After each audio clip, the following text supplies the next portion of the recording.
Hello, everybody. Thanks a lot to be here tonight. And I'm really happy to see that we are a few people to listen to Dominique Gauzin-Müller speaking about frugal and creative architecture.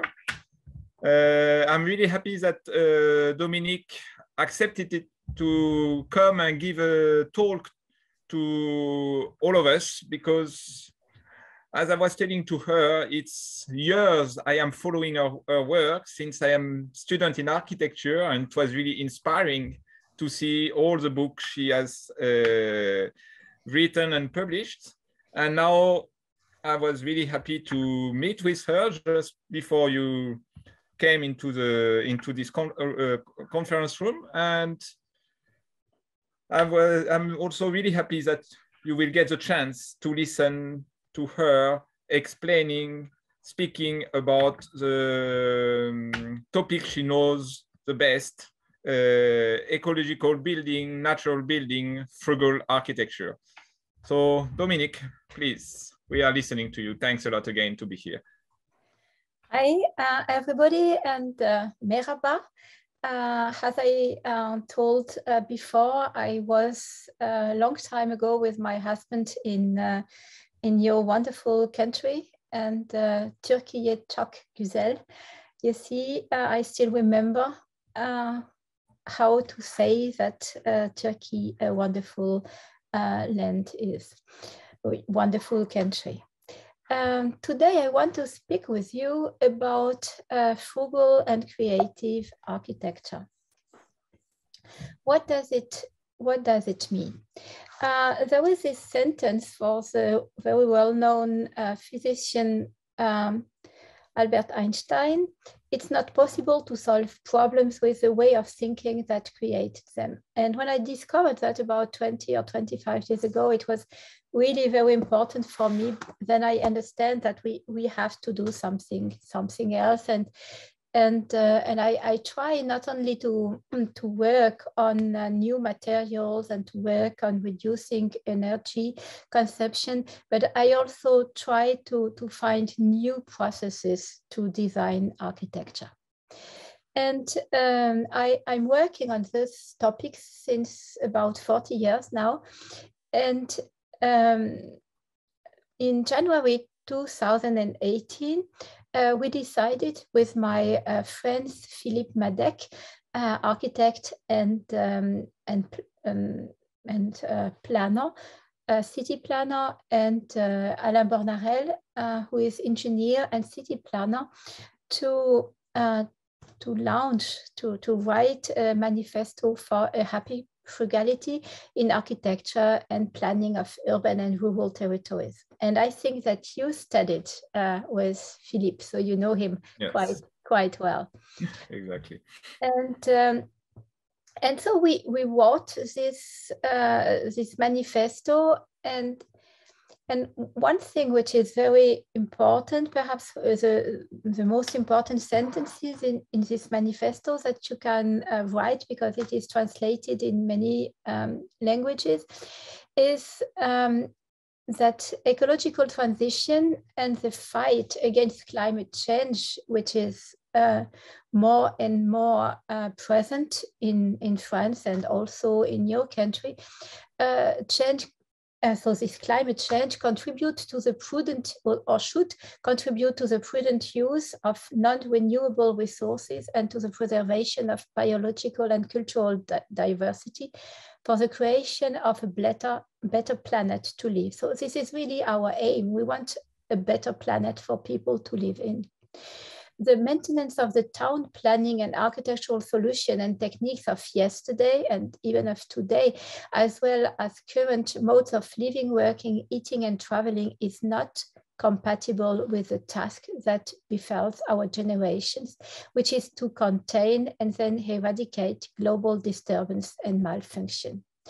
And so this is our main goal. Why did we decide to call this frugality happy and creative? First of all, frugality it means also sobriety, simplicity, and also humility and modesty. And for us, this frugality is happy because it is based on a generous impulse towards others.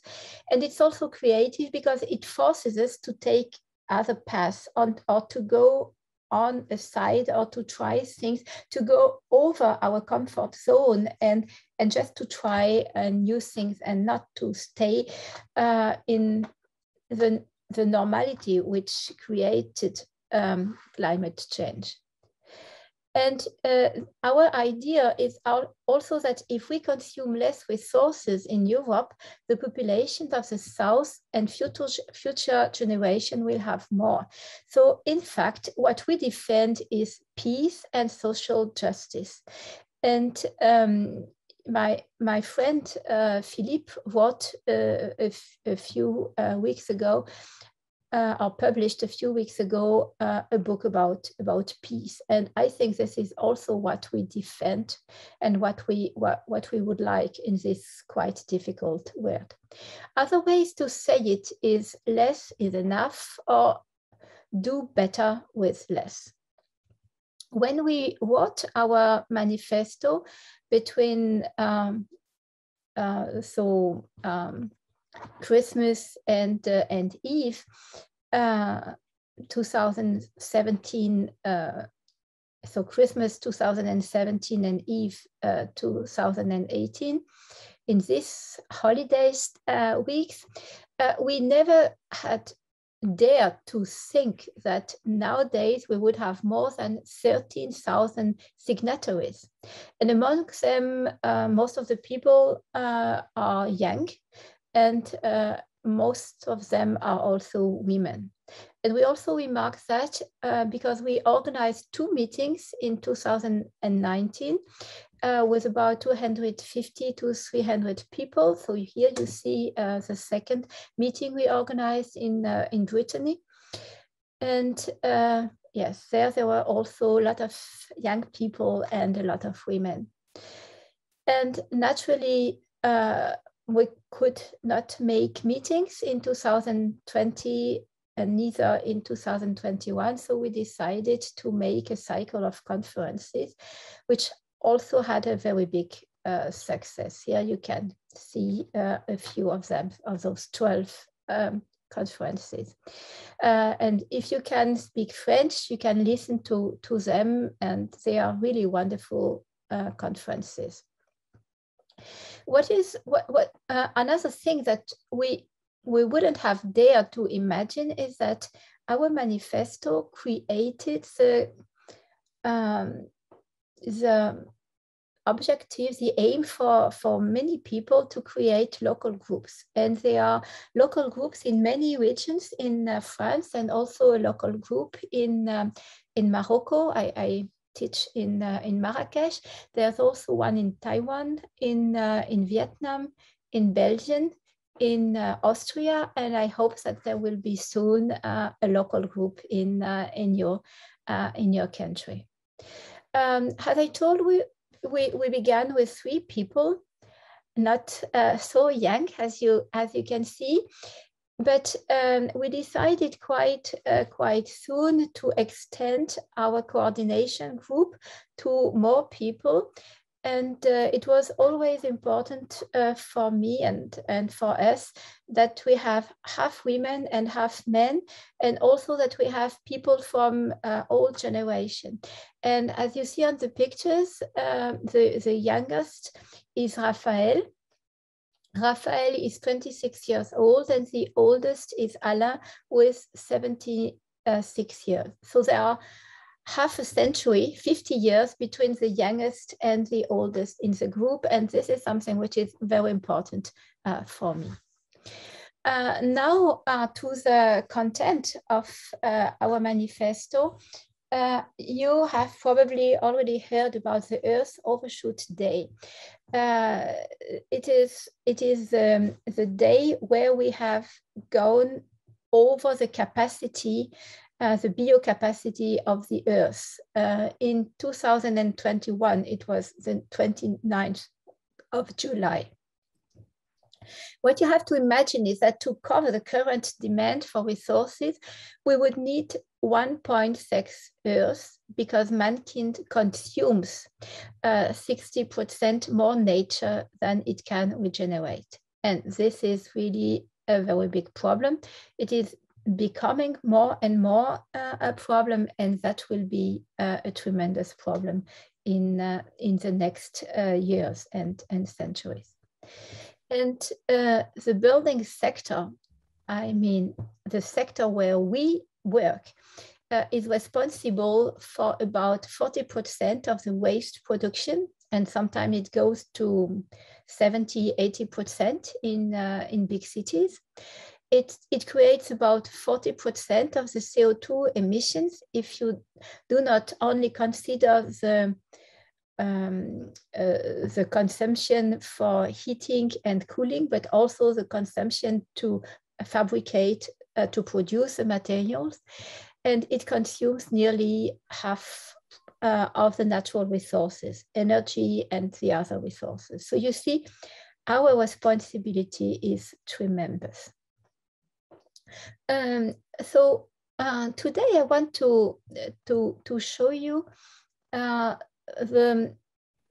for me and for us, the most important elements, themes of the happy and creative frugality. We want a reduction of everything what is material. So a reduction in the use of ground, a reduction in the use of energy, and a reduction in the use of materials. And at the same time, we want an increase, we want a growth of the human contacts, the human relationship, and also a more human process to create and to plan, to conceive architecture and cities. And this is the part that we call happy and creative, this growth in human relationship. So let's see the frugality in ground use. Has somebody an idea about what it could be, a frugality in ground use?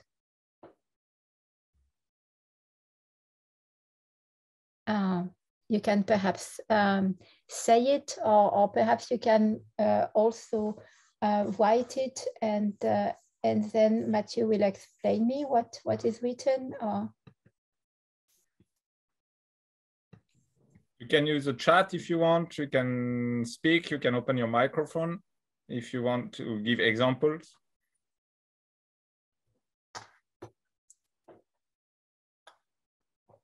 I know that it is quite difficult, but I always try to teach and to make lectures with interaction. It's quite difficult with Zoom, but perhaps we can achieve that. Don't be shy.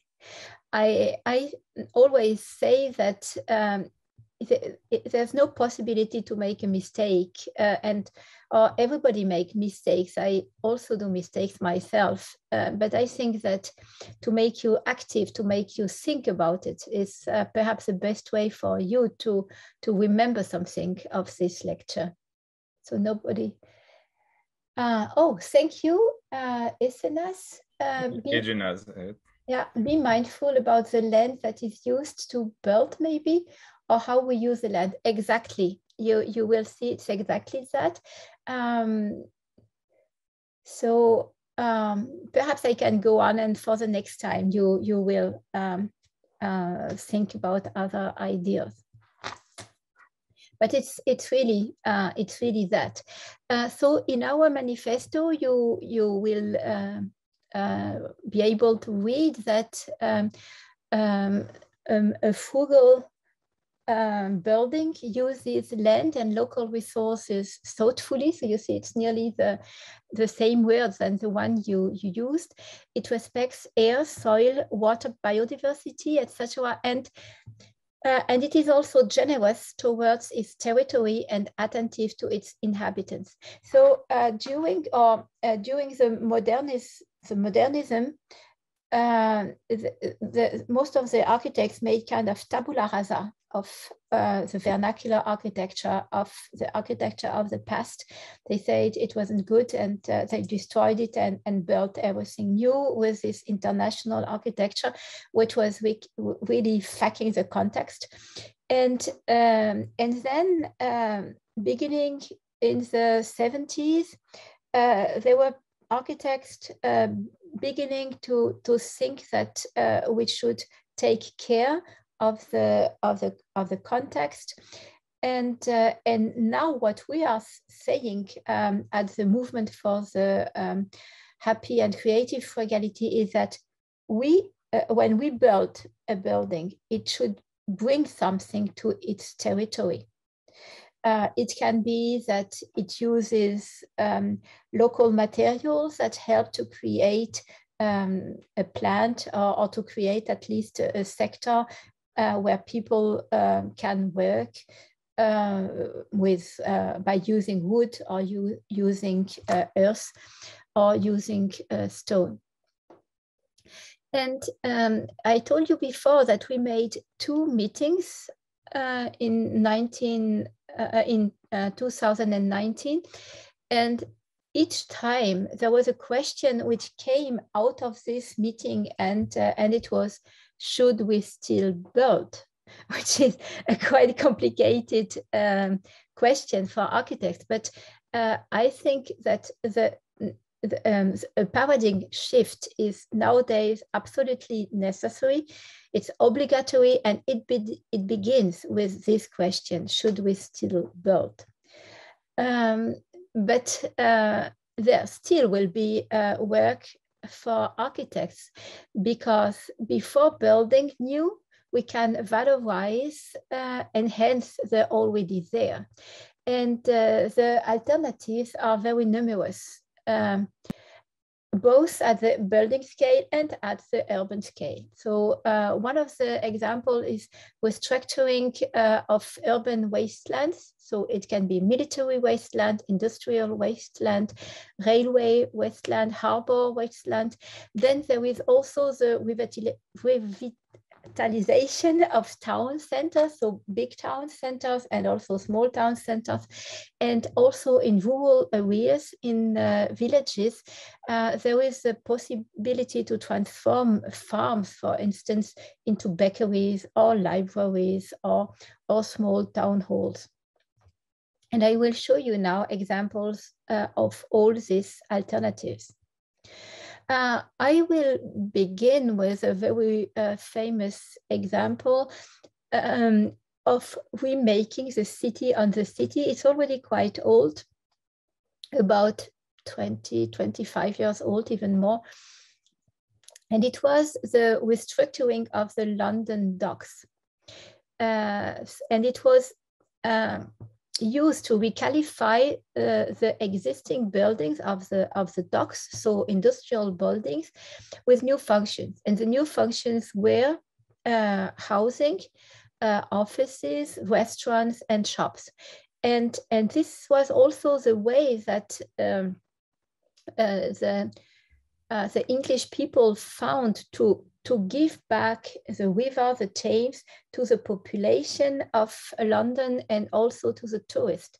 And in fact, one of the success of London since a few decades comes, under others, from this refurbishing of the docks and from all these solutions to bring the river, or to bring the people to the banks of the river.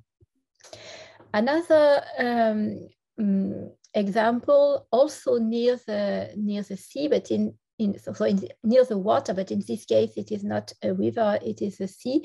It's in Oslo, in Norway, and it is also the refurbishing of the docks. It is really in the middle of Oslo, near the big town hall.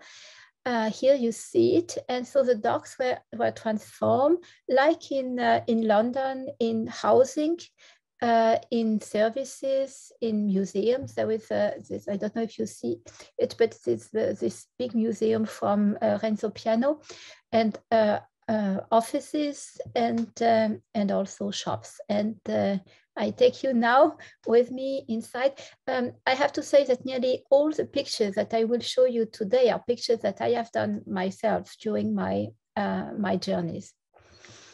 Here you see an old building and the refurbishing of old brick buildings, and also a few new buildings. And this brings an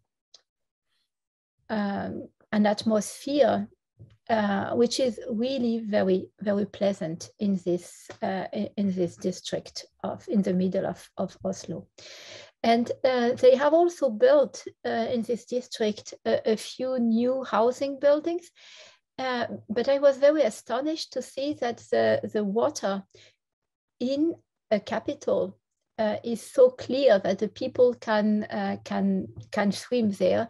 And when I was there, there was even a competition of canoe kayak. So this is a way to make an old city pleasant for the people.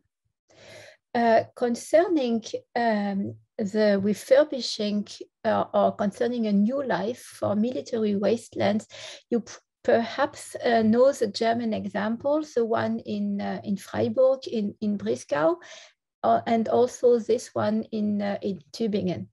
I forgot to tell you before that I'm French, but I live in Germany with my German husband since 35 or 36 years old now, and that's why I will show you also a few German examples. And this is really a very well-known examples of eco-district at the international level. And in this case, they have kept a few old military buildings, and they have built then new buildings. So perhaps here you can recognize those big buildings where old military buildings can be housing, or a few others are offices. And the other buildings, which are with smaller elements, are new buildings. All of them are organized around a garden. Here you see a few examples for the refurbishing of old military buildings. And here one of these inside courtyards, inside gardens, in the middle of a group of new housing projects. Also in Tübingen, but in another district of Tübingen, and in this case, it was industry wasteland. You see they are quite new buildings for housing, but they have kept, I would say, nearly wild green areas with a small river and a small stream, and where the children play. I think that to keep green in the cities, when you build a new district, and especially also when you refurbish an old district, is something very, very important for many reasons, but especially for the health of the people. This kind of rebuilding the city on the city, you can see examples all over the world, and a few of them I discovered in Hong Kong. This is a conversion of the former central police station and prison, so jail, into an art and leisure center with restaurant. You see one of the restaurant. You see also underneath the restaurant, which is an exhibition hall, and the fact that they kept this old building, they don't have a lot in Hong Kong, but it is something which really brings flair in the city. Another refurbishing of one of the few older buildings in Hong Kong is the transformation of a former police station in a pop-up store. and design shops. And here you see them, how it is made, and it is also a very lively district. And another picture that I took in Hong Kong. So you see those very huge towers, and at the bottom, those small shops out of wood. Now let's go to France. We also have quite good examples of revitalization of industrial wasteland, like in Marseille, in the Friche Belle de Mai. It was before the manufacturing for cigarettes, and it was transformed into tiers-lieu. How would you say tiers-lieu? There is no translation. I mean, actually, I was trying to translate since a long time, since I wrote my master's thesis on it, even. It's a third place. I mean, it's between the official existing places and country and country lands. So it's something in between. It's an in between. Yeah. So there you can see there is a concert hall, there is a restaurant, there are a few shops, there are cultural centers. What you see here is an exhibition hall, and there are also studio for artists. And it's really a wonderful place. If you go to Marseille, you should really go to the Friche Belle de Mai. And on the top, on this terrace, which is really open for everybody for free, you will have a wonderful view over the Mediterranean Sea and the city of Marseille. Interesting is that if you transform those wastelands, you should think not only of green and vegetation and biodiversity, but also you should think of the children. And it's something that we don't do enough in France. I think there are much more playgrounds or adventure playgrounds in Germany or in Austria or Switzerland and in France. And I think that it is a pity that the children have so few places to play. And also in the Belle de Mai, you have urban gardening. I will show you afterwards a few examples, but I wanted to show you this picture with the other pictures of the Belle de Mai to show you that it is an holistic approach where you don't refurbish the different buildings, but you really have to create a place to live, a place to be, a place to enjoy life. Another revitalization of wasteland, in this case a military wasteland, is I think a very good example in Bordeaux, also in France, Darwin ecosystem, and they have transformed the old military buildings with many functions. So on the first floor, you see it here, there is a restaurant and a shop with bio food. And on the upper levels, you have offices, and there are also places which are opened for meeting and lectures and all kind of manifestations, so all kind of meetings.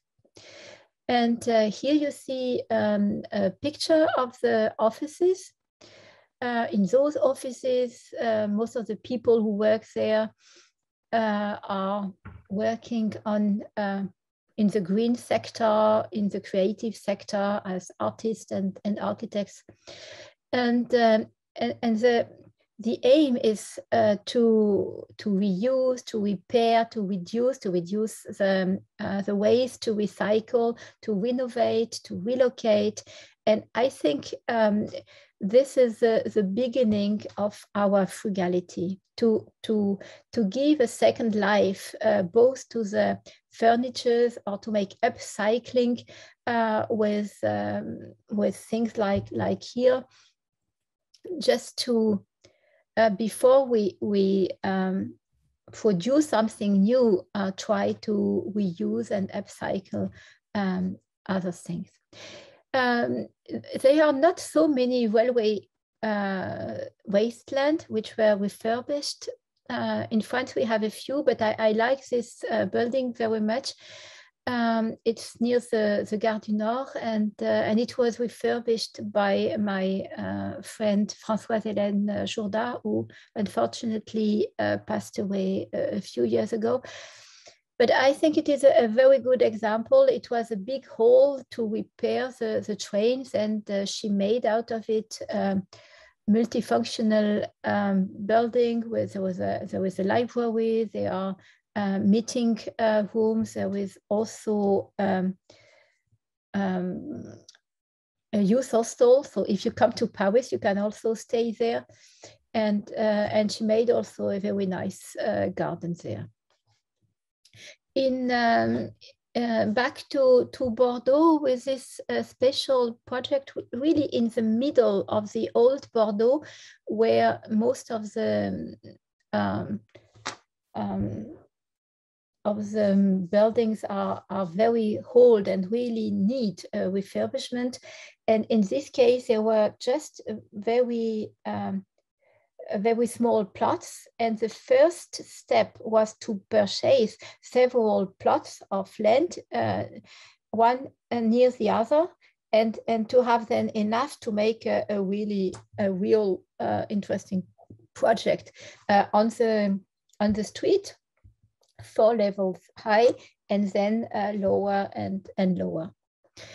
Another rehabilitation of the complex in the middle of the city of Joinville is I think very important, because it was an abandoned heritage. Nobody did something with that, and it was really in the middle of the old city. And they created there about 20 social flats, and I think they did it quite well with keeping different colors. So instead of making one big building looking all around the same, they made different facades, and they also kept the old staircase, and I think it's interesting. And so you see, we go from a very big project to all smaller and smaller project. And in this case, it is a conversion of a farm in a small village in Lothringen to a bakery. Because if in a village you have no more bakery, then the old people can no more stay there when they have no car and nothing. And so to have a bakery and a small shop, grocery store in a village means that the village can still stay alive. And the smallest project for the transformation, it's refurbishing of a former laundry to create a one-family house in Épinal. And so the architects, they kept the envelope of the building, and then they put kind of small blocks, insulated blocks under this roof. And so there's one part with for the to sleep and to live, and the kitchen. I think it's an interesting answer. When you speak about heritage, you should keep the value and not only the stones. And it's possible to see it very well in Venice, for instance. In Venice, they have made kind of Disneyland out of Venice, and Venice is now, or to have a flat in Venice is so expensive that nearly only the very rich people, the tourists, can afford to have it, to live there. And I think it would be important or it is important to keep the value and not only the stones. And keep the value is also to keep old buildings. And these old buildings, if you bring so small interventions in the old cities, like here in Winterthur in Switzerland, you can make with not a lot of things a lively and peaceful city. You can decide that the mayor can decide that a few streets will only be for pedestrians and for bicycles, and then you can put so tables and chairs and benches on the street, and people can just in this case it was in the winter time and it was in the morning and quite cold, but I've seen it also in a time where it was more lively with people. And here in this case it's even a shop. It's a sew. So a woman who makes clothes, who repair clothes and make also upcycling out of old clothes. And as you see, she has just put 2 chairs and a table in front of the door to come in her shops, and also a bunch of flowers, and people can just come and sit there. And I think this is also a way to make the city more lively and more peaceful and also more enjoyable. And here, in this case, it's a restaurant in Paris. Also, the old building is quite in the old appearance that he had. I told you before that for me it's, and I'm not the only one who thinks that, it's really very, very important to make the cities greener. And this is the best example I know. It's in New York, and it is called High Line in Manhattan. It's really in the middle of New York. It's a very mineral. There's nearly no tree, nothing in this part of Manhattan, and they used, in fact, a railway. It was an industrial railway path, and they planted it, and they began with a few meters. A few 1 or 2 kilometers, and now I think it's about 5 or 6 kilometers long. And it's very creative. It's quite frugal most of the time. There are benches and there are possibilities to sit in many ways, and it is always full of life and full of people. And if you go to New York, I really go there. It's wonderful to be there and to sit, and it is very inspiring. But green can be there for the health, so to fix the dust, and to fix also the CO2, and so for the physical and also psychical health. But I think we also have to bring back green in the city to produce food. And for urban gardening, this is an example in South Africa. It's above one level of a parking lot and one level of offices. And they both produce food and prepare the food there. So there is a cafe and restaurant, and also the production of food. And when I saw that, it was perhaps 10 years ago, it was the first one that I saw. I knew that there were a few in Singapore and also so in South Korea also. But now it's something which is becoming not very common, but which is incoming also in in Paris. I don't know if you know that, Mathieu. It is in the 13th arrondissement, and it's just between housing, so housing plots, just a big garden, a shared garden. So here you see that it's really between two big housing buildings. And another, this one is newer. It was built 2018. So another project in Paris for growing food. So part of the food is grown in the courtyard. So in two buildings. Both of the buildings are out of wood, and so the structure is out of wood, and the filling, the insulation is in straw. And there they produce food in the garden outside, and also in a greenhouse. And there is also a restaurant. So here you see there is a greenhouse. Do you see my arrow here when I? Yeah, we can see, no problem. So here you have the greenhouse that you can also see here. Here there is a restaurant with where many people come to eat. And here this is the kitchen.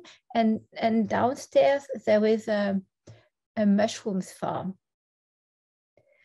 So I hope that you have now a few ideas about what I mean with frugality in the use of ground. Has somebody now perhaps an idea about what could be frugality in energy, which is the second topic?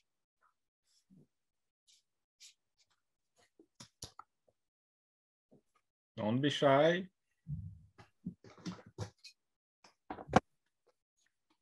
I'm sure you all have an idea about it. Yeah, I'm sure so. I'm sure too. I was trying to avoid that I have this light on my head. No proposition. I think it is when green and intertwined with nature, the resulting energy, happiness. Yes, yes, I'm quite sure of that. So thank you, Elif. Reusable materials to reduce waste of energy. Yes, that's also a good idea. We will see it more in the third part, which is frugality in material. But you are true. There is a lot of gray energy in the materials, and this is a very, very big topic. So let's thank you very much also, Isil. What do we mean about frugality in energy? So on the scale of buildings, we are able to conceive edifices that are healthy and pleasant to live in without mechanical ventilation, air conditioning, or even heating. So depending on of the climate where you live. Thanks to natural ventilation, passive cooling, recovery of free heat and thermal inertia, and also bioclimatic design, energy consumption is reduced to a strict minimum while ensuring increased comfort. We know how to do it, and it doesn't cost anymore. Why not promote these practices? So, I mean, it doesn't cost much more than the old ways of heating and cooling. This is an example that of renovation, extension of a house. So it could have been also by ground. It's a renovation of a village house. It's a quite narrow house. It's only 4.5 meters wide. But I took it as example for energy because it was a low energy renovation, and after the refurbishing, the consumption of energy was 10 times less. And it brings also light. You see the opening in the cut in the section. They brought also the light inside the building, reducing the need for electricity for the lighting. Another example, this was an old, it's in the north of France, where with a continental climate, so it's quite cold in the winter time, and it's also refurbishing of an old farm out of stones, and the architects put on the old stone walls a mixture out of lime, cork, and diatomacous earth to make a thermal corrective coating. It's inside 8 centimeters and outside 2 centimeters, with earth plastering inside and lime plastering outside. And it makes a very, it reduced the consumption for heating really a lot. And they added on this base, this earth base, this stone base, they added 2 levels with bioclimatic principles, so very open to the south, but with a good protection to avoid overheating, and very few openings in the north and east. And this is also made, this could have been also by ground, with use of ground, or also by use of natural materials, because it is built out of wood from the region. Another example, but in this case, it's a new building, and it's a group of 4 houses.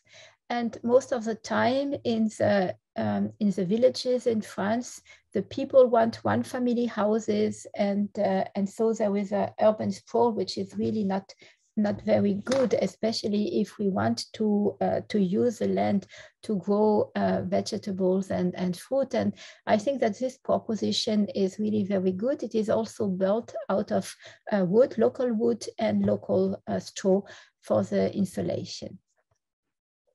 I showed you a few examples with a cold strategy, so a strategy to defend the people, or to protect the people in the houses against the cold in the winter time.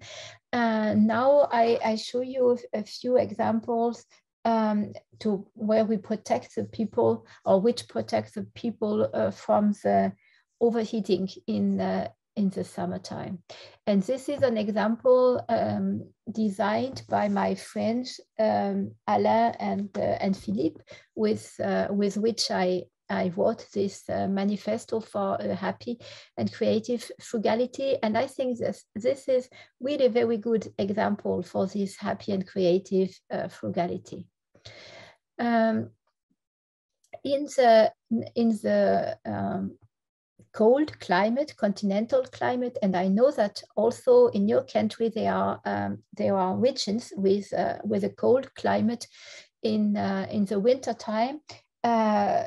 We work very often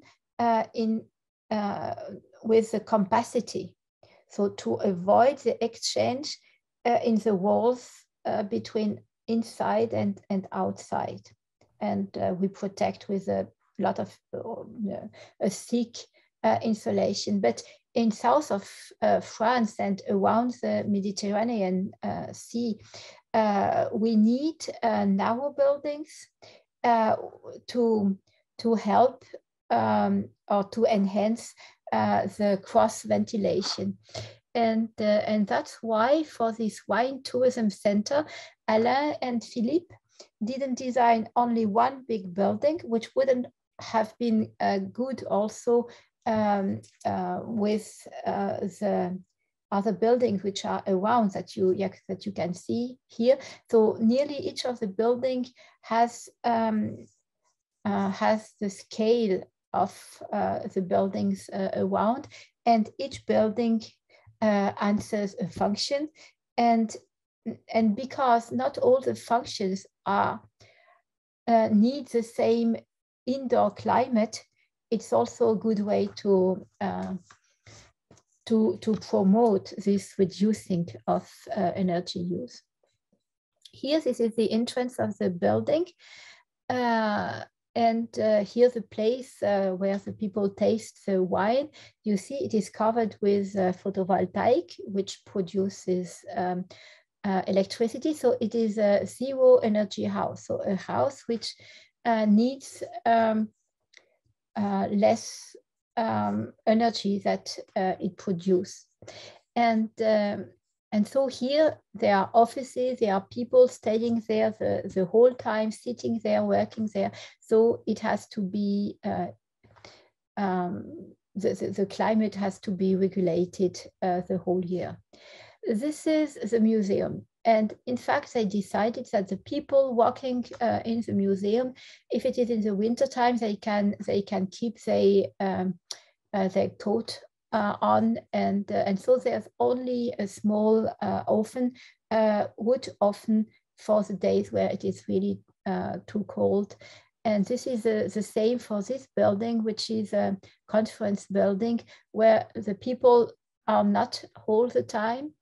And so when they know that people will come, then they heat it. And here it is a restaurant. And this is the shop, and this is opened all year. So, and here you see it when it was just finished. And this is a new picture of the building.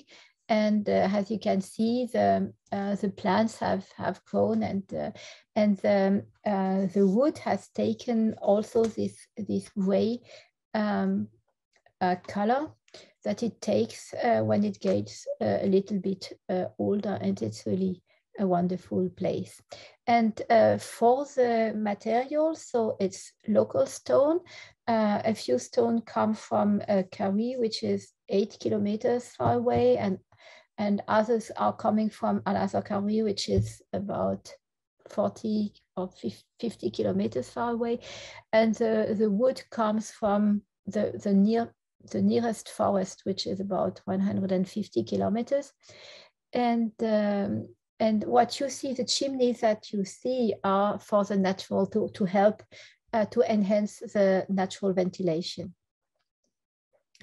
And in France, we have continental climate, we have Mediterranean climate, we have also Atlantic climate, and we also have tropical climate, because we still have a few departments in the Indian Ocean and also in the Pacific Ocean.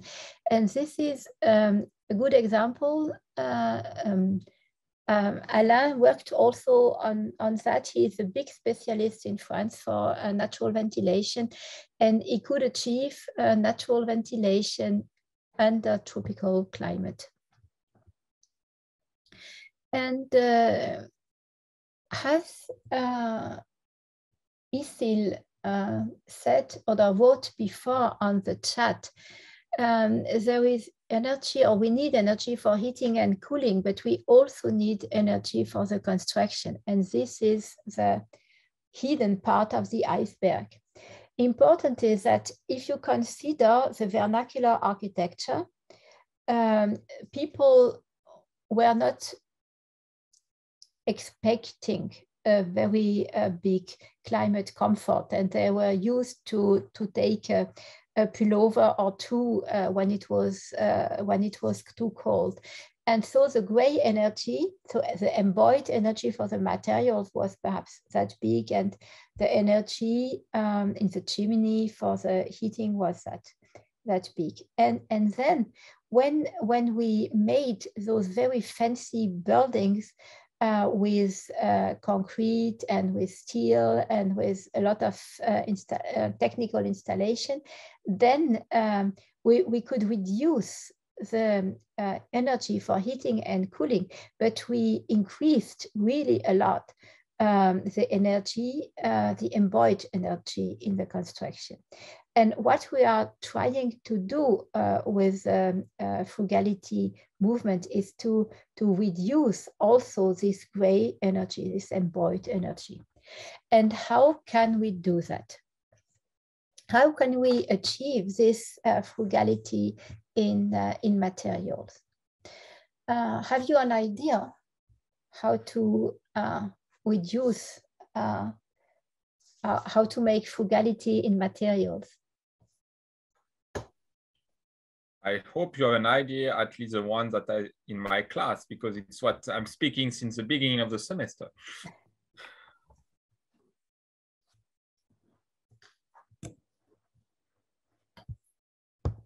I always try to. Anyone?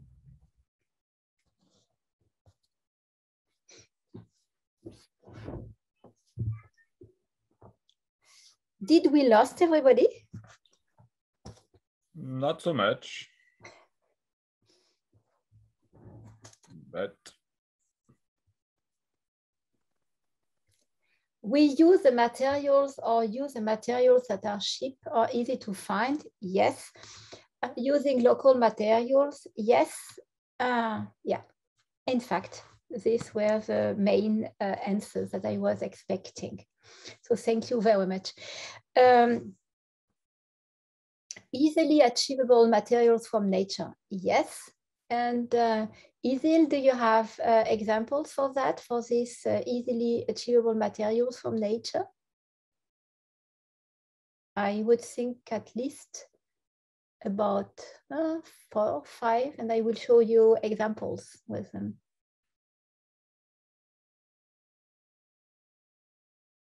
Any examples of material you can tell? Yes. Yeah. Earth, wood, yes, sure. Bamboo, yes. Do you have bamboo in your country? It could be, but no. But no. Okay, in France we have a little bit, but it is naturally not as good as bamboo gradois in Colombian, and not so good for construction.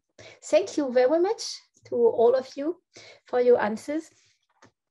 So in fact, we know how to build without materials that waste resources or that need a lot of energy.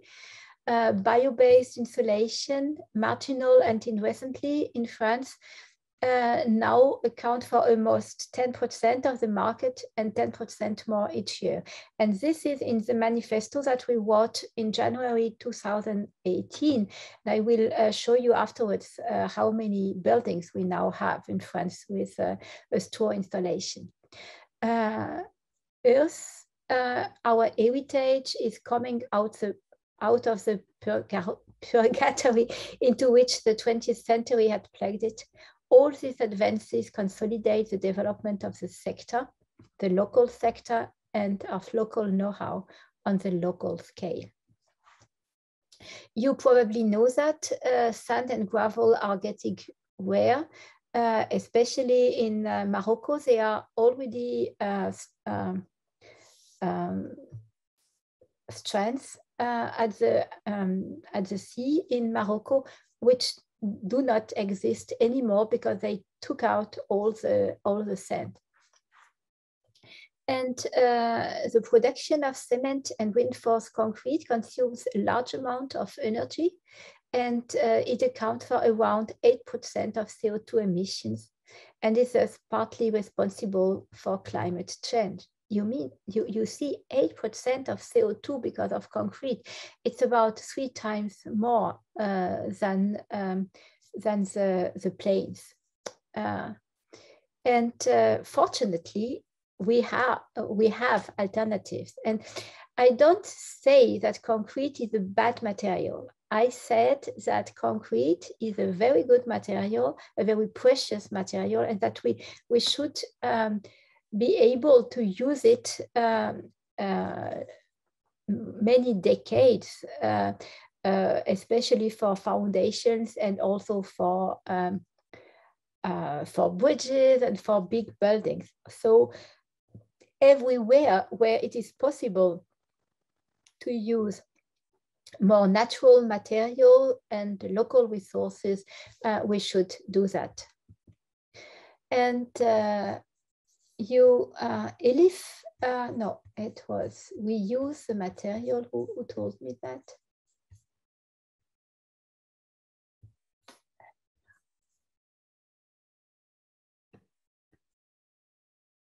So I cannot see who said that, but it's true. So this is a very special example, because in this case, it is the reuse of a cargo hull to make a kind of place to kind of retreat. But you can naturally reuse materials, and we have in France, and especially in Belgium, and also in Switzerland, a very good platform who tells you.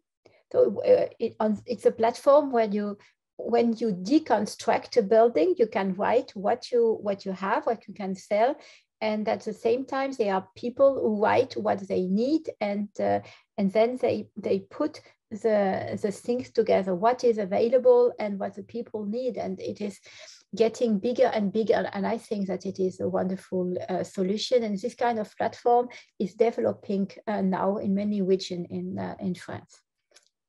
Then there are the so-called, or what we call, geo-based materials, so stone and earth. In this case, it's an example with massive stones, and naturally also bio-based materials.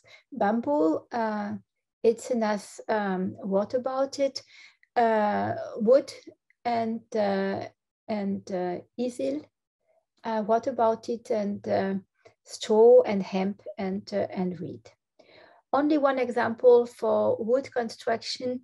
It is, I guess, the highest wood tower in France. The same social housing firm is building now with another architect just a few hundred centimeters from this building, another wood tower with 12 levels. And more, we try to insulate those buildings with straw. France is a pioneer in the use of straw in construction. We had 2012 only about 450 buildings with straw insulation. Most of them were one-family houses. Most of them were self-construction. And but now, among those 6,000 buildings, there are many public buildings and also big buildings like sport halls and schools. I will show you a few schools. And even in the big cities and in and around Paris, I know about 10 schools which are insulated with straw, and I'm sure that there are more than that. And we produce a lot of wheat in France, and this is why we have a lot of straw, because straw is a byproduct of wheat. I don't know if you also produce wheat in Turkey. Okay, you also could use that. Yeah, quite a lot, no problem. Yeah. So you could also use that. And what was decisive in France was the publication of professional rules in 2012, because this publication of the professional rules and also a fire test that was made at the same time allowed the buildings to be insured. So the insurance could assure them, and this was really the moment where it became normal to insulate with straw.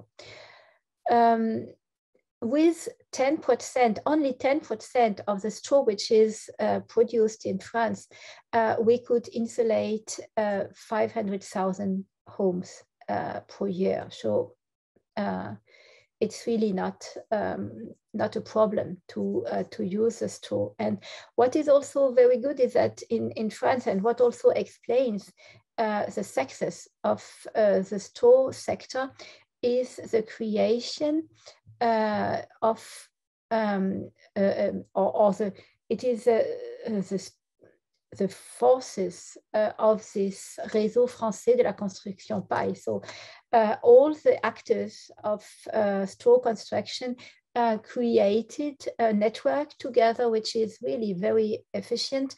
And they also propose many, many trainings for 2 days for architects, or trainings for 1 week for carpenters. And it made it really possible to make more and more buildings insulated with straw. There are two main techniques. You can also, it's also possible just to put straw balls one on the other. There are a few examples about that, but what I will show you today are the two main techniques. One is that you make a frame out of wood, and then you put the straw bales between the wood frame. The straw bales are always 37 centimeters thick. That's why the walls of this insulation is always 36 centimeters thick, but the length of the balls can be different. The second technique is that you make a box out of wood or wood panels, and then you fill them with straw. This is one of the first big school made out of wood and straw insulation near Paris. We call it the 6,000 straw balls school. Here you see how it was fabricated by the carpenter. It's a school which is 6,000 square meters big. So you see really a very big scale. And it was for this building that they have made the fire test. They made the fire test on a piece of the facade, the complete facade with a structure and the outside cladding out of wood. And here's the result. The wood cladding burned, and also the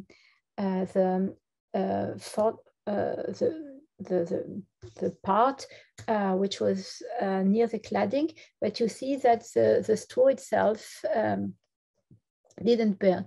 Why didn't it burn? It is only because the straw is so pressed, so compacted, that there is no oxygen in the straw, and a fire needs oxygen to burn. Another of the very first building out of straw with insulated, out of wood insulated with straw in France, made by the same engineer, which is specialist for, he's a big French specialist for wood construction with straw insulation. He's in south of France. So you see also in Mediterranean climate, it's possible to build out of wood with straw insulation.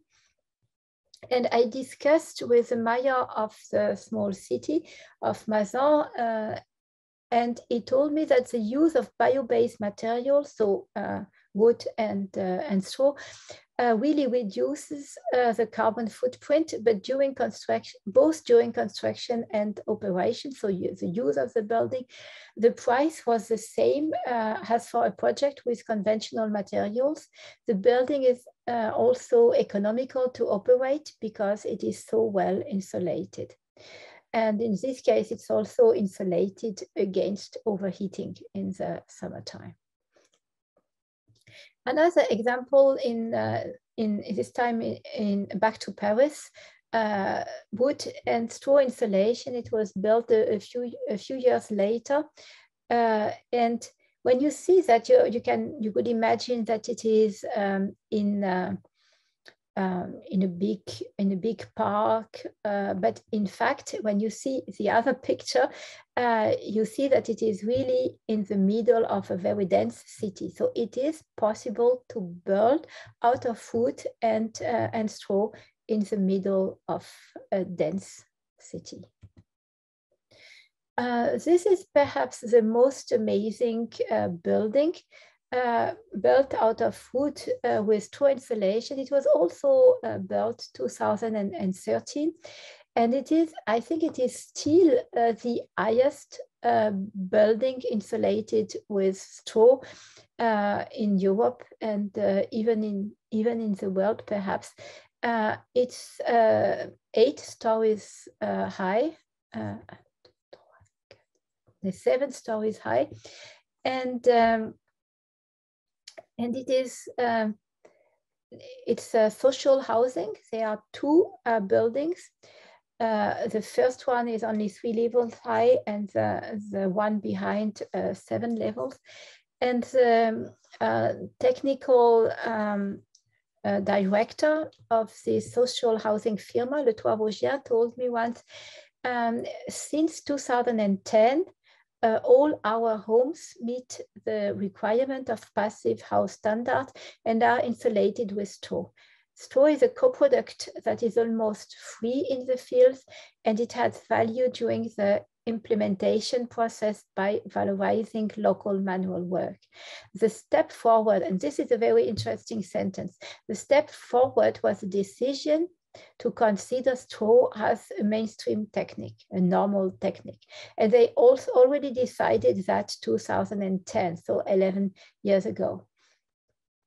And since that time, this social housing firm has built all the housing with the same technique. Here you see it. There is a load-bearing wall out of CLT, so cross-laminated timber. And in front of this cross-laminated timber load-bearing facade, you have the insulation.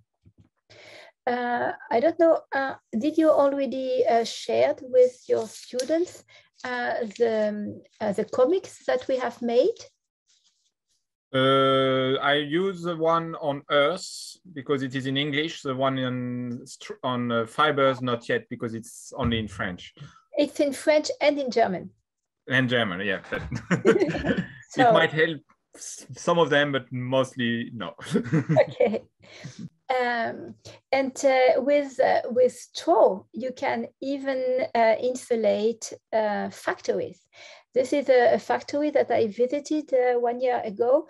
The material is wood, structure, and straw insulation. And it's also a quite big building with perhaps 8,000 square meters. And this is another picture of the Ferme du Rail that I showed you before. 20 flats, a greenhouse, and a restaurant. I took it for ground because of market gardening and reintegration. Reintegration because the people who are working in the garden are people who were in a very bad situation, and it gives them work, and it helps them to find a job. And the people are living in the flats that you can see here. And but I can show you also this building, this group of building, because of the materials, so wood and straw. And this is quite an amazing project. This is the thermal renovation of a social housing project in Paris. And the wall is 10-story high. And they have used their straw insulation. And on the first 5 levels, they have used a very new technique. I don't know if you know it, Mathieu. It is just, it's difficult to explain. with those bands, those blue bands out of plastic, they suspend. So they suspend the straw balls. Normally you put, as I showed you before, you put wood and then you put the straw balls between the wood. But in this case, they suspend the straw balls through the bands. So they attach it to the wall directly? Yeah, they attached it, yeah. Okay.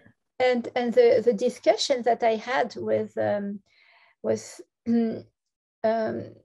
architect a few days ago by Amako is, what if this plastic, what happens if there was a fire, and what happens if the plastic get bad, get old, because sometimes plastic gets bad when it is too old. So I think it's a quite amazing technique, but they have done it only on the five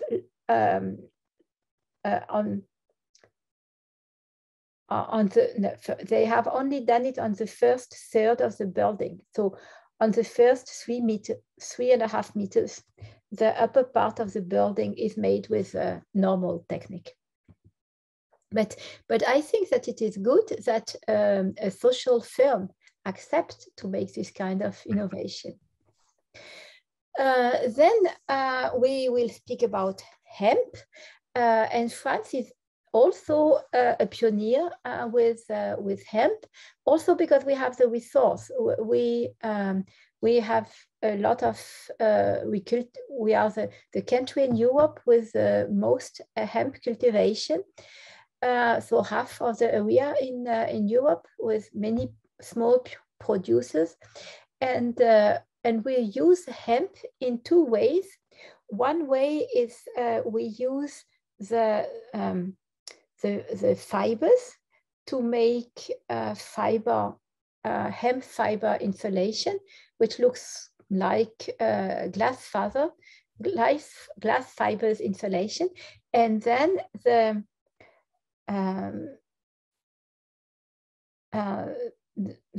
other part, the sheaves, they are cut. They are cut in small pieces, circa 2 centimeters long, and mixed with lime or with earth, and they make so-called hemp concrete or hempcrete. And we have a few examples in France also since about 10, 12 years. They began with refurbishing. So this example near Paris for a university, the student house of the university. So they put inside a lime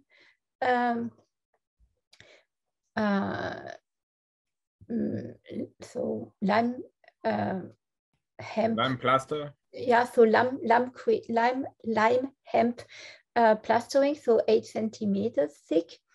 And here it was also a refurbishing, also social housing from Osmanian building. It was a low carb renovation, a building from the 18th century. And in this case, they have done it by hand, but you will see another technique. So this is also a refurbishment, but this is a new building. And why is it interesting to use hempcrete here? It is because the ground is has many times in Paris full of holes, because many of the buildings in Paris were built on carries. So where the people used to take stones. So the ground is not full. And so if the buildings are too heavy, you have to make very complicated and expensive foundation. And if you use hempcrete, which is very light, then it's quite easy. And but hempcrete is not load bearing, so you need a structure. And in this case, you have a main structure out of steel, and then a secondary structure out of wood. And then this is the highest building I know with hempcrete. It is near Paris, 8 levels. And here it was not made by hand because it is quite thick. It is about 30 centimeters thick in a wood structure. And here you see they project the mixture. Oh, thank you. I shared the link because Richard Thomas came last year about those buildings. Okay. Yeah, he's a very nice person and a very good architect. And now let's go to read. And we also have the resource read in France. Do you have it also in your country? Yes, a lot. Okay, and do you use it? It was in the past, traditionally, less now, but still some places. Okay, but for roofing? Yes, for roofing. Okay. We can also use it not only for roofing, but for cladding. And this was built about 10 years ago, and it's a very important building because it gave many people the courage to use it also for cladding. So here you see the detail on the comics, but you know what? I think that even if it is written in French, the people can at least have a look at the picture. So perhaps it could help. And this is another example with wheat cladding. In this case, it was prefabricated, and the craftsmen they made a special machine for that. The panels were about perhaps 50 centimeters wide and 1 meter long, and it was maintained with steel ropes, and it's a very interesting building, and it is really in the middle of a town. Yeah. And I wanted to show you at least one or two perhaps more exotic example like this one that I like very much. It was one of the finalists of the FIBRA Award. Cultural center in Senegal, and the walls are made out of earth bricks, and the roofing is made out of Imperata cylindrica, which is a grass which is growing in Senegal, and it's an invasive plant. And so to use them to build is really something very positive. And you see it is on the main beams are out of steel, but the secondary construction is out of bamboo. And this is a roof which is quite thick and which protects a lot against overheating. So we have seen a few examples of bio-based materials, and I hope that it could give you ideas for your next projects, because you have seen examples which are not only small examples in the countryside, but also big buildings, big public buildings in the cities, in urban environment. Now let's go shortly to the geo-based materials, and we begin with massive stone. We have in France an architect named Gilles Perrodin, who we began to use massive stone out of, there is a quarry in south of France, and as you see, the stones are about 35 centimeters wide, and you put them one on the other like Lego stones. Also, there are also a few examples of social housing made out of massive stone.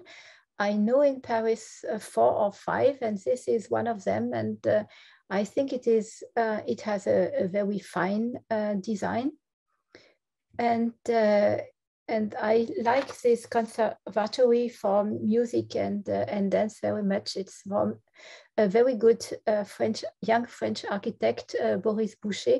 And here you see also how it was built. It's really like Lego stones. And I'm sure that you have a lot of stones in Turkey, and I guess that you could also use them. Or do you use them also for modern contemporary buildings? Very few, unfortunately, because of earthquake risk. And but there are a few of them still that are using it, but usually not as load bearing. Okay. As infill or something like this, but not because of earthquake risk, and regulation are very strict on it, so it's difficult to find. Okay.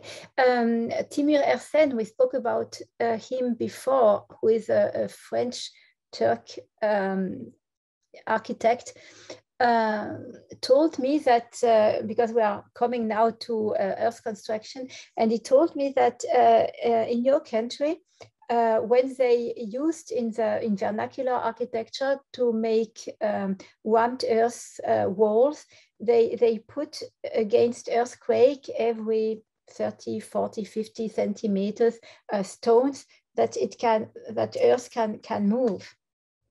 Have you heard about it? Yeah, usually it is timber that are making a ring beam around the building. It's usually more timber beams around, but stone might be used in some places. But I have not seen it. I have seen timber everywhere. Okay. There are examples in China also against earthquake, where they don't put the timber horizontal, or in Asia, in South Asia, they also put sometimes bamboo between the earth brick layers. But in a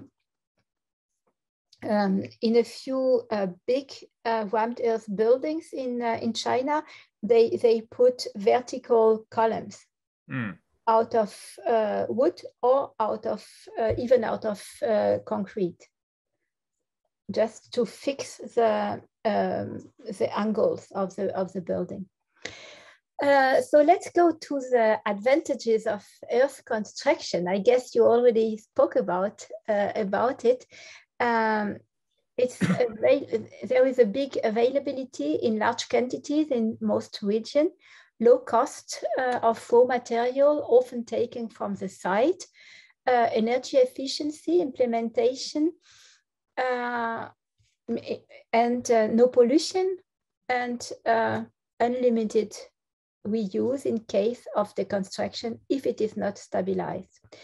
Then it also has haptic qualities. It is warm and pleasant to touch the surfaces, and it's something that I really find very pleasant. Hydrothermal qualities, so inertia and phase shift, and acoustic qualities. And it's easy to build even by people with no competencies, if there is naturally an expert supervision. We have in France a great expertise with Crater and Amaco. I guess that you know them, and perhaps even that you worked with them. Did you? I went to do some workshop with Amako. Yeah, I was there the week before for a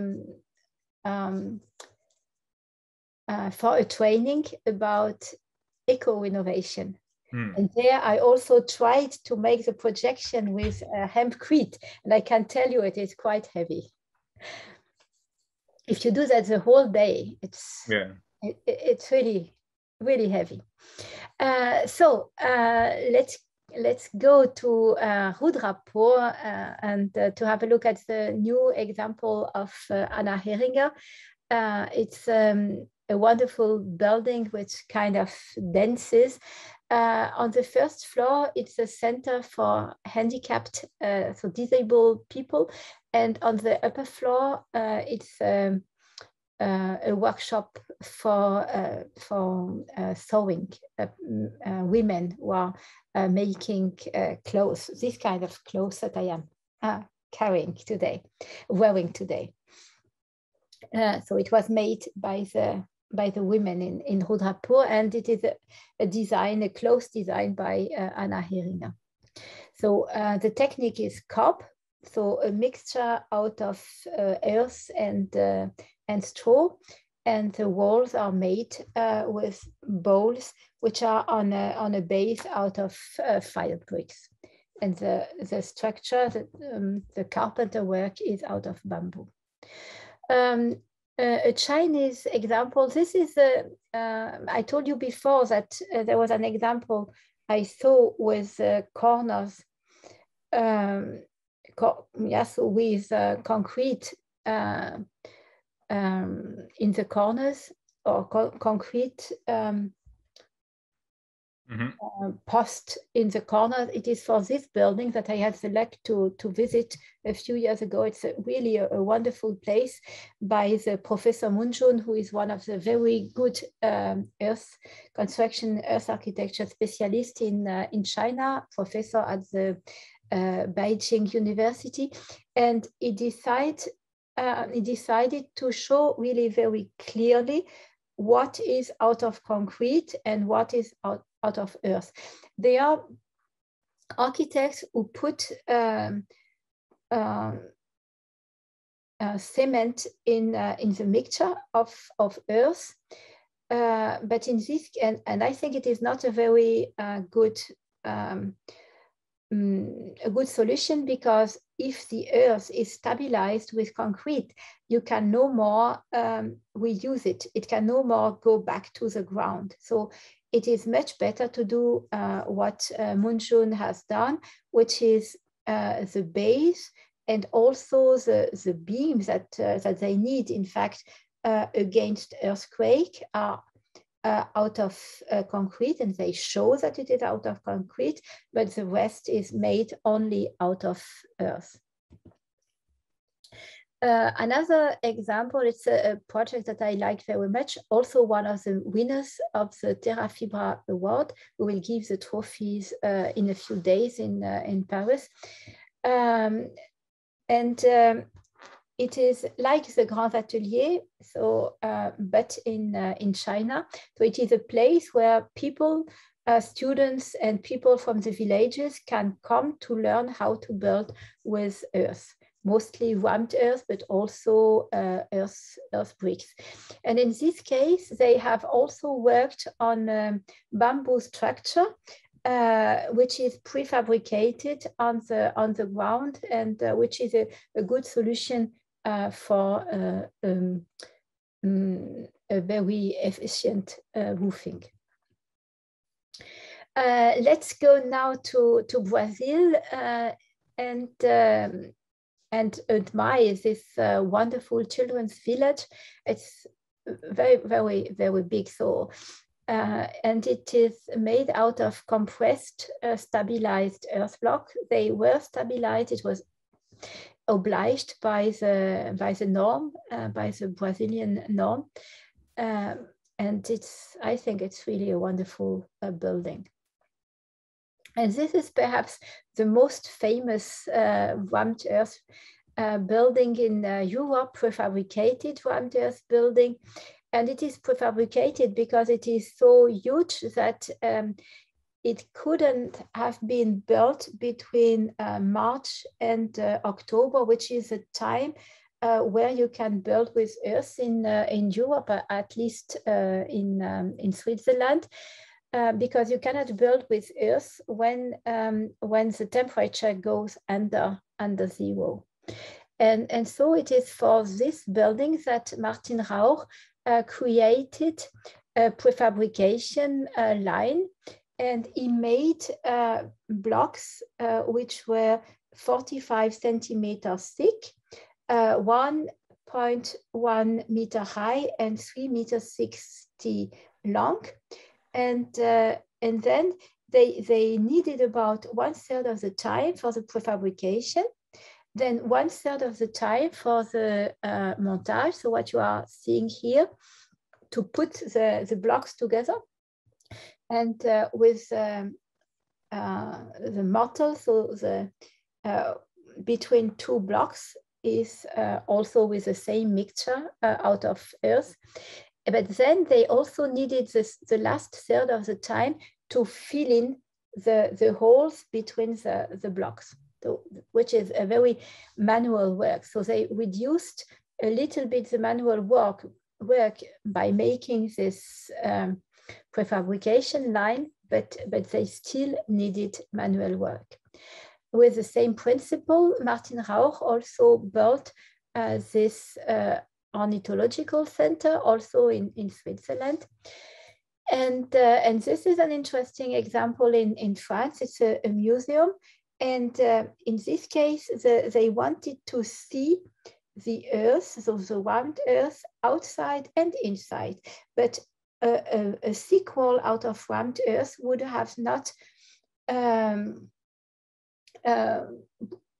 answered the norm, the thermal norm, the French thermal norm. And so they decided to make inside a 30 centimeters thick round earth wall made directly on the site.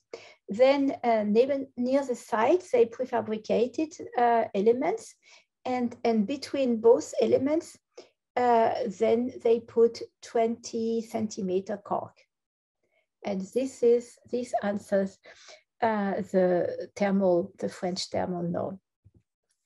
Another example with rammed earth, it's in Orléans. It's an office building, and now with CEB, so compressed earth blocks, stabilized compressed earth blocks. This cultural center near Toulouse in the south of France, and the wall that you see on the left is the first load-bearing wall with CEB in France. Also made by Philippe Madec as architect. And the first technique that I showed you, the carb and the earth blocks, are very old. They are about 10 millennium, 10,000 years old. The rammed earth was created about 10 centuries before Christus. And the CEB, compressed earth blocks, which are made in a machine, were invented about 1950.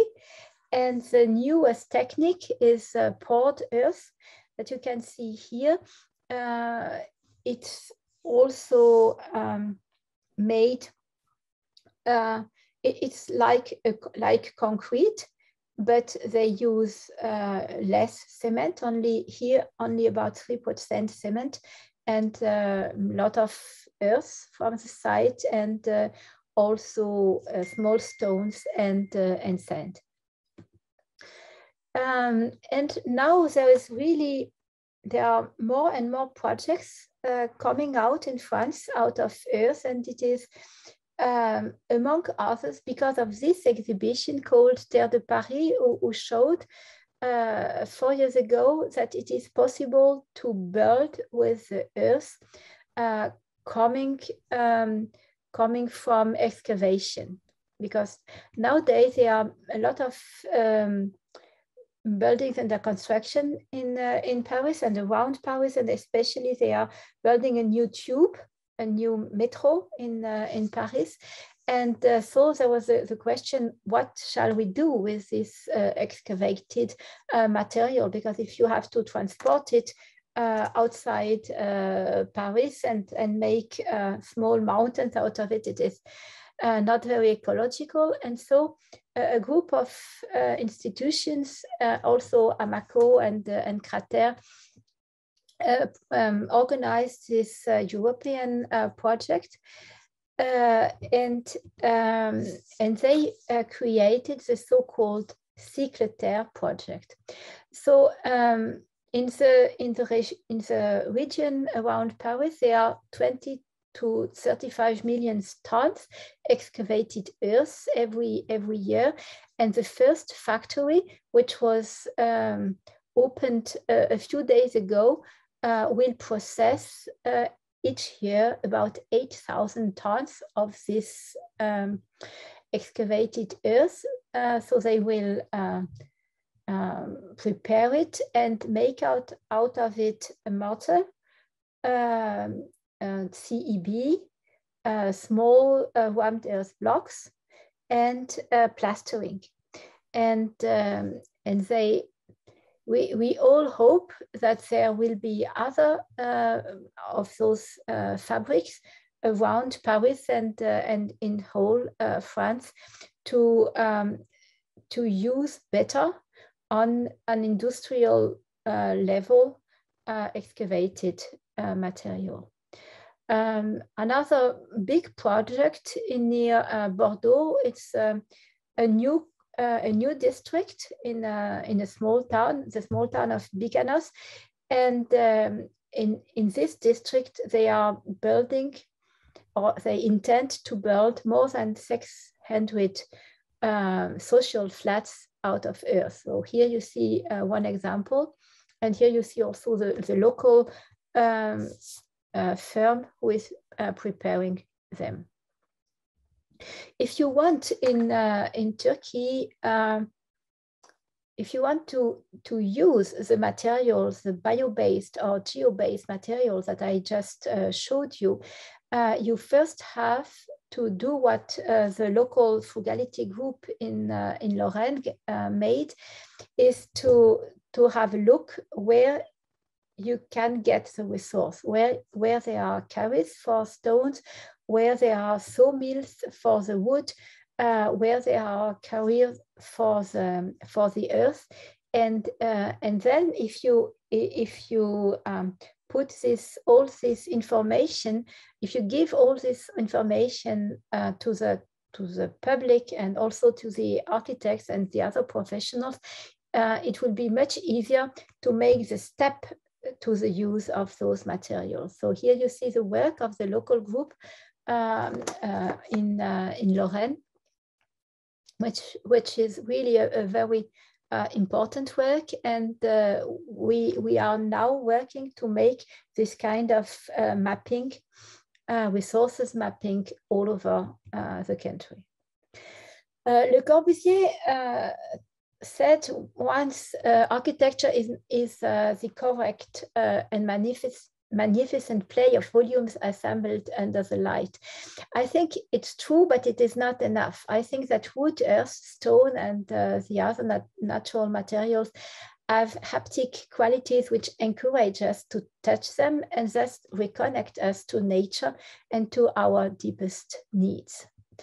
I think we have now on one side to enhance local resources like wood, and also to promote regional local know-how.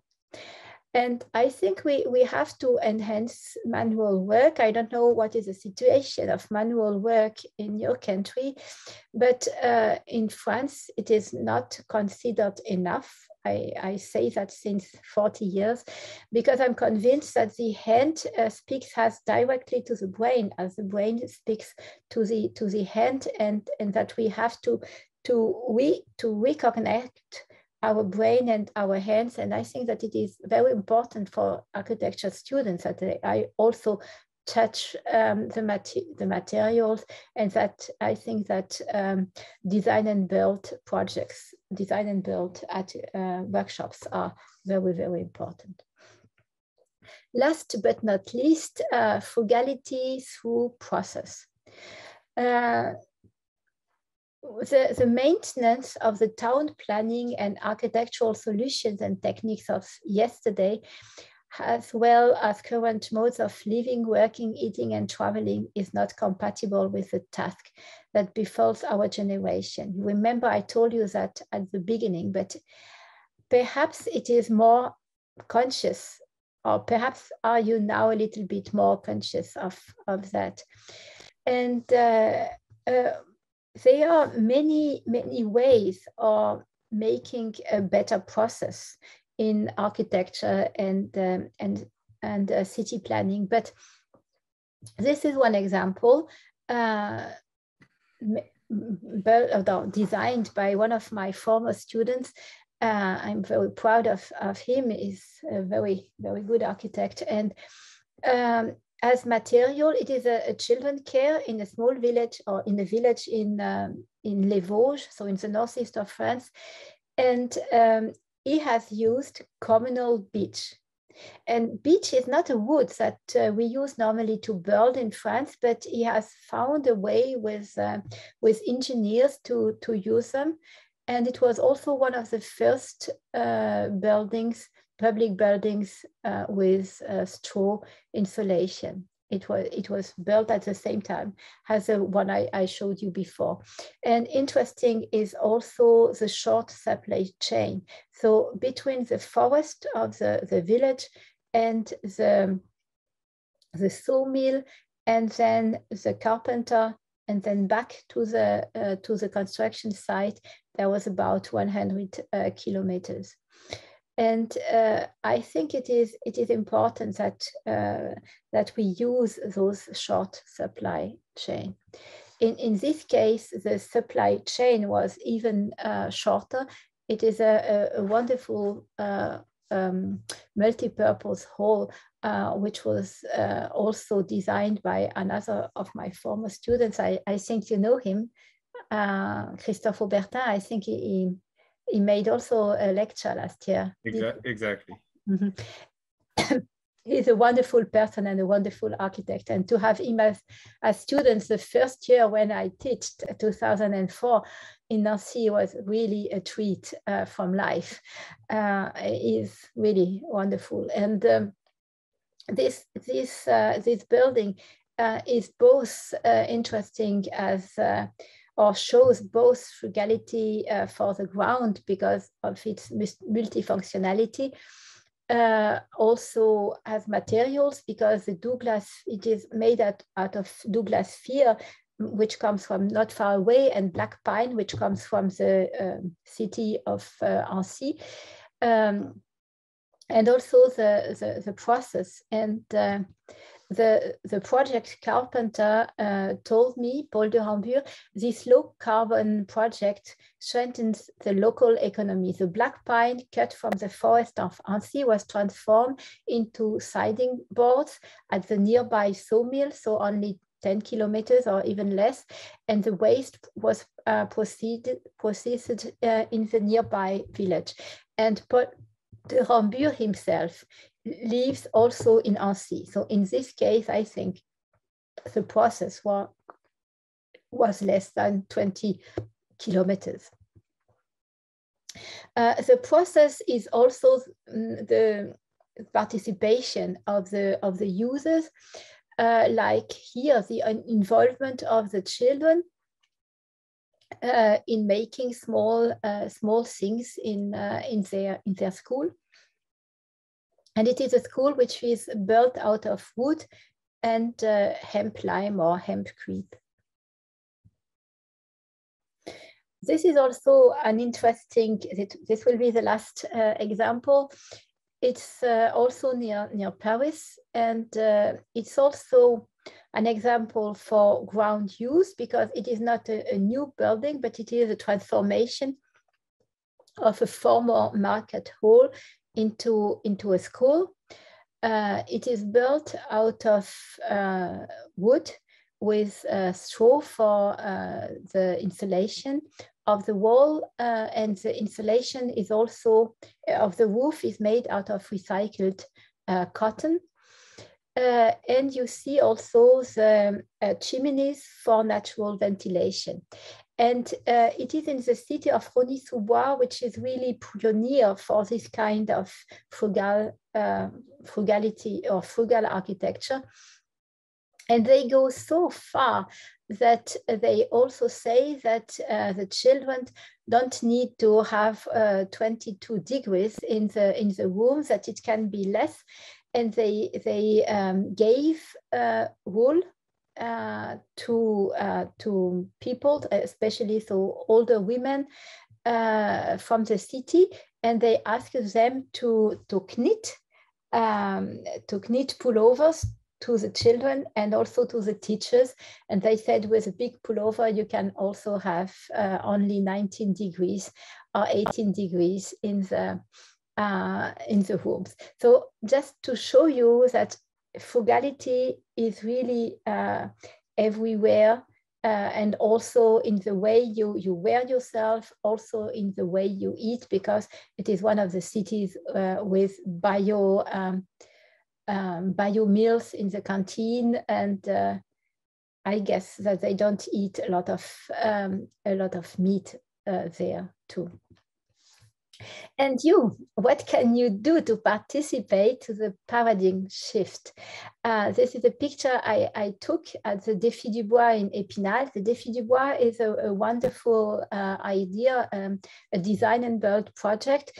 It takes place every year in Épinal. It's made from architects and engineers who are working at the Master for Wood Construction. So there are always 25 people from the Master of Épinal, and also 25 architects and engineers, wood architects and wood engineers studying all over the world. And together they have 1 week to design and to build a structure. I don't know if you really see the cantilever, which is here, but it is 8-meter cantilever, and they have designed and built it within 1 week. And this was the result.